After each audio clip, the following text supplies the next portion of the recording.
Today I'd like to talk to you guys about the analogy of the garden again, but a little bit about how I made certain mistakes in my beginnings, in my recovery, and in the hopes of helping anybody who might need to hear this, obviously. So, as I've mentioned before, I've had a garden, and this garden was full of poison and thorns.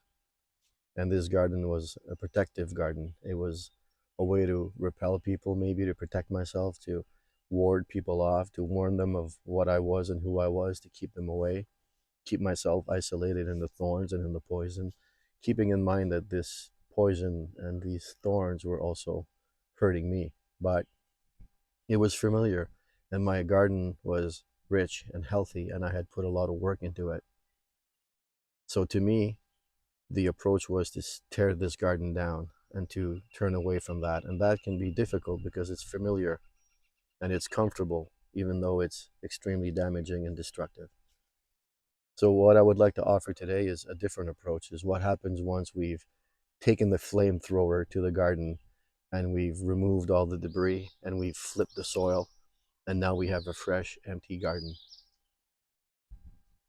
and what we can plant in there to nourish ourselves, our families, our community, and ultimately the human race.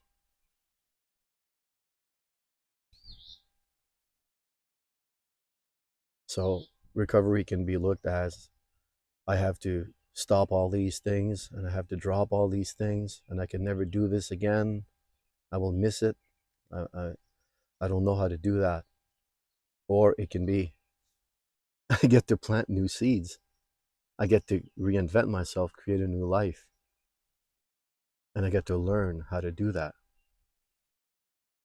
One of them can be running away from ourselves, from our past lives, from our mistakes, from trauma, running away from drugs and alcohol. Or it can be gracefully walking into our next chapter. The curiosity and the creativity and the gratitude that comes with that. So it's a little bit like two things are happening. Yes, we are shedding, but we are also reinventing. And we don't know how to let go of the drugs and alcohol sometimes. But there's a lot of people in the world who have done it and know, and they're there to support you. And at the same time, we don't know how to create a life that is self-sustaining, where we have self-respect and self-love and self-compassion, and we want to live a healthy life and be prosperous and be fathers and mothers and whatnot to our families, and be happy and at peace. But we can also learn that. I hope I can help you, direct you, guide you to that. But also, you will learn it after that difficult little gateway that we go through when we want to install something new in our lives or remove something destructive from our lives. Then we're left with a lot of time and a lot of possibility and abundance, really. And then we start to say, what do I want to do now? What do I want my life to look like now?